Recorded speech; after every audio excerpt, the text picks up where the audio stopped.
welcome back to Art with Emily and to my Cozy Creative Corner. We are on the whale story today and we're on part 3. So if you haven't watched part 1 and 2, I don't want to ruin it for you.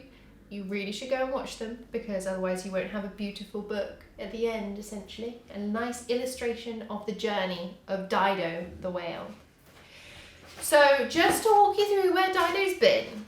Dido has been wandering lonely as a cloud, but not caring because she doesn't realise until she hit a big stack of rocks and fell into essentially looking at this beautiful palace. Looking at the palace, it was beautiful and adorned with gold everywhere. Almost looked like the palace had grown out of the rock. And weirdly, it had slides wrapping its way around the big towers in the palace. And the slides must belong to someone because they definitely hadn't been growing out of the rock. So that was end of week 1. And then in week 2, we were introduced to King Clippa, who lives in the palace and reigns over it and never expects any guests without forewarning. Otherwise he gets very grumpy and angry and gets very protective over his realm. But he hears a noise in the deep. And he was dancing away, like he normally does, having a little jig. But hearing the noise, he stops because he's very confused. And he listens really hard. And in the meantime, the thing making the noise is Dido. And Dido has gone all the way to the entranceway and spotted all of the beautiful patterns that are engraved into the entranceway. She slightly noticed that there was a missing diamond, but there were so many that she didn't really take much notice. So she starts to make her way into the palace, and that's where we left her. So, in this video, you're going to need a pen or a pencil and a piece of paper. I have an A3 piece of paper, but you can have 2 pieces of A4, or you could split an A4 into 2 if you want to keep it smaller. So we're rejoining the story where Dido is floating through the palace. So Clippa had stopped what he was doing to listen really carefully. And as soon as he heard that it was definitely some unknown thing wandering around, because it was a consistent noise rather than just a one-off, he started his descent into the bottom of the palace via the slide. So he got into the slide and slid all the way down, spiraling, and he went actually further down than where the palace floor was. He went all the way into the underground secret passageways, which is the way that he gets out to the other side. So he slides all the way down, he gets to the secret passageways, and then scurries along outside the palace so that he can take his unsurprised guest by surprise himself.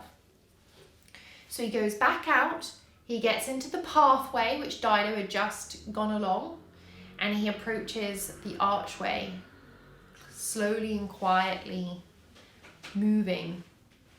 And then he scurries up, directly above Dido, he scurries up one of the towers so that he's hovering above her. And that's the point we're going to draw.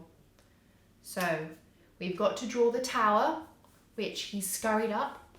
We have to draw Dido at the bottom.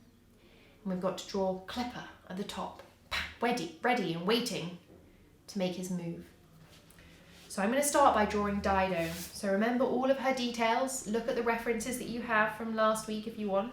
So we have a long body. That's the good place to start. She doesn't know what's going on either, so we don't have to draw her sad. We can just draw her happy because she's still exploring, which is what she loves to do.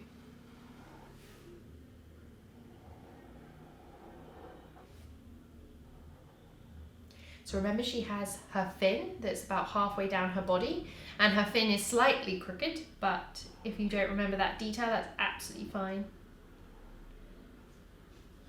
She has all the markings up her neck, so all those lines you're probably familiar with by now. because we've drawn them a few times. Her eyes are open because she's exploring in explorer mode, and she has barnacles all the way, all over her front nose.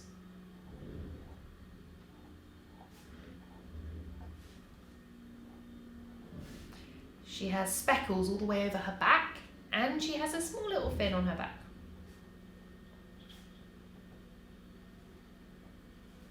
And then we have to remember her tail.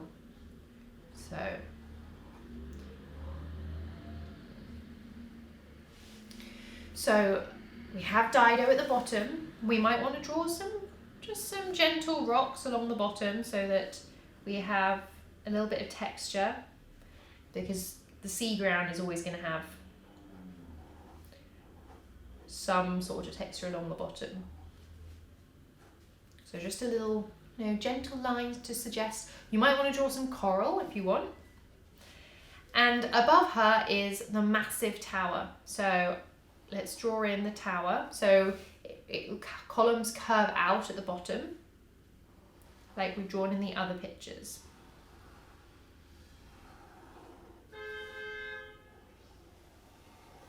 So the column, this isn't the same column as the last column we drew last week. This is a different column because there are many columns everywhere. And remember, with the columns we have those vertical lines going down, markings engraved into the gold. And now we need to draw Clippa. So Clippa is poised directly above Dido, so we need to draw him above Dido, and we need to make sure that we have his eyes, his crown, his legs. So he's got 4 legs, and then he's got his pincers. So he's got 4 legs on one side, 4 legs on the other, and then pincers at the top. And then we're all going to kind of be like braced against the wall. So have a go. Drawing Clippa. Use last week's drawing if that helps, because we drew him huge in really big detail, which is going to be really helpful to do now. I would draw his crown first so that you can get the spacing for his eyes correctly.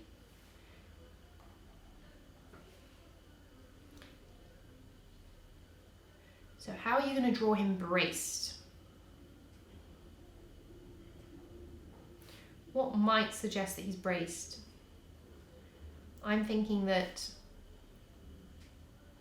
if all of his legs are quite splayed out, that might show that he's braced, trying to make sure he holds on to the surface. Maybe you have another idea. Maybe there's another way you can show it.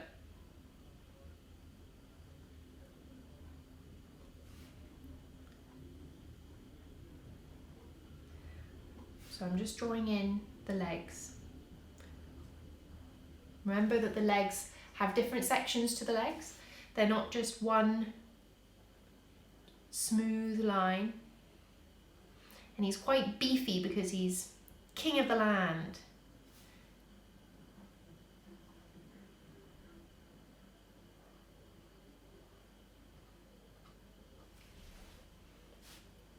So we have Clippa splayed against the wall of the tower. We have a big tower, we have Dido along the bottom, and then we have a rocky floor. So this is what my one looks like at the moment. So Dido, happy, rocky floor, tower, and Clippa at the top. So that's scene 1. So hopefully, or not hopefully, perhaps you have something completely different. That's great. But hopefully you've completed it, scene 1, and if not, then pause the video and resume once you've finished your drawing. So, Clippa is hovering above Dido, and he thinks that she has no idea that he's there. And she doesn't, but she is in her explorer mode, so she's inquisitive and she's looking everywhere, all around her. And at the corner of her eye, she spots a flicker of movement, and she rolls over and dashes out the way just in time, because that's Clippa pouncing down onto her. So she's rolled away, and now she turns back to see what's been about to attack her. She's looking at Clippa, and she doesn't feel, she's an explorer, but she's quite a sensitive soul. She doesn't feel any sort of like anger towards Clippa at all. She's just confused, and she feels a little bit bad because she knows that she's probably exploring in a place that doesn't belong to her. So she is looking at Clippa and she's thinking all of these things, and she says, I'm really sorry to have disturbed you. You know, I'm just loving your palace. I've never seen anything so beautiful, and I would love to be able to explore it further, because it's, you know, we should all explore the beauties of the world. And Clippa is standing there trying to look really big and menacing, trying to take up as much space as he can, and just stares at her. So this is the scene that we're going to draw. So I think some important things to think about are Clippa is a crab, and Clippa is very small in comparison to Dido. So we want to create this illusion of, you know, he is very angry staring at Dido, but it's quite comical because Dido is actually huge, and she's all happy and smooth, and he's all trying to be menacing and bad and trying to keep her out of his palace, which, you know, to be honest, he should be making friends with her, I think. So I'm going to have Dido on the right. They're going to be facing each other, because I think that might be quite nice, because it's almost like a battle, but it's not because she's happy. And then we're going to have a little tiny Clippa on the left, and probably a little bit of a background. So I'm going to start by drawing Dido.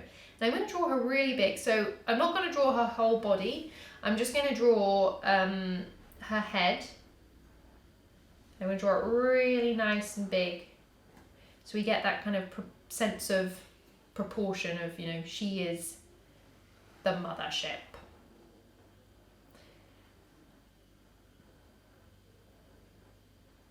But she is slightly alarmed, so I'm going to have,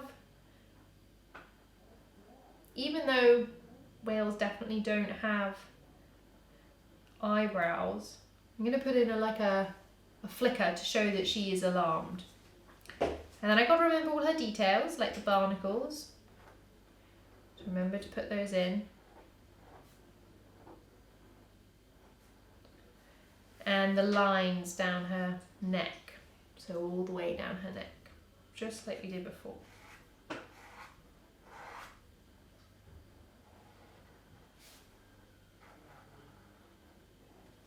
So hopefully you've got something like that. So just about half her face on the page, and that's as far as I got. So trying to show a little alarm by her eyebrow being raised.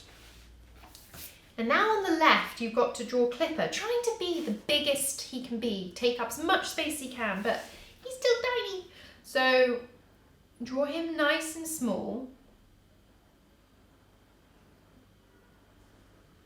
but still remember all of his details.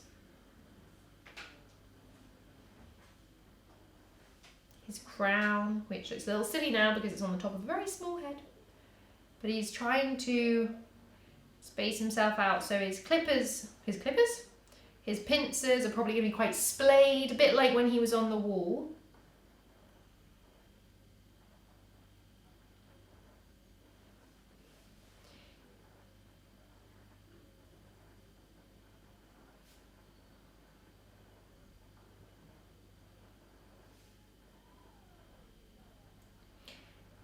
And in reality, he's still probably way too big in comparison to what he actually is in real life.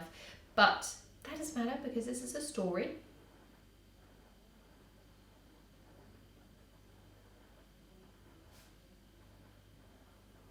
We're trying to get the character of the creatures across. So a Clippa spreading his mass, and we have Dido. And we're going to give some expression to Clippa as well, because we know he's really angry. So again, they don't have eyebrows, crabs, but I'm going to put some eyebrows on.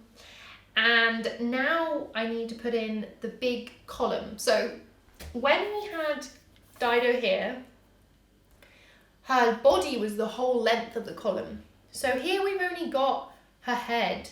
So the column is really going to, you know, we might have one line to show it start over there and one there.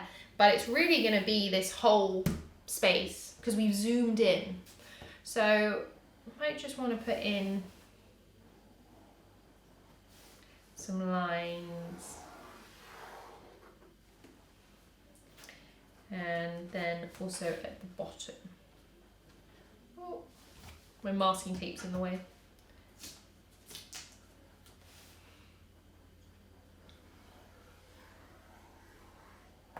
So I have my lines to show that we are there still, but we're just zoomed in. And again, you might want to just have some rocks.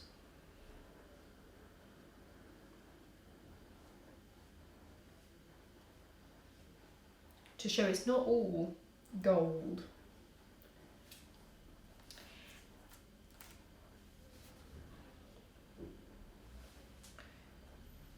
So the last thing, some lines, like the column has. It has lines that go up it. And I'm going to write on mine, I'm sorry to have disturbed you, because this is the first time we've had some dialogue. And it's quite common in kind of comic strips or other storyboard messaging is to have some of the key phrases on in the image. And I think that's really important at this point. So I'm just going to write that. If you're unsure how to spell any of it, you can copy my words once I've written them if you want to put them in. You don't have to. Or you can ask one of your parents. You're all going to see my terrible handwriting now.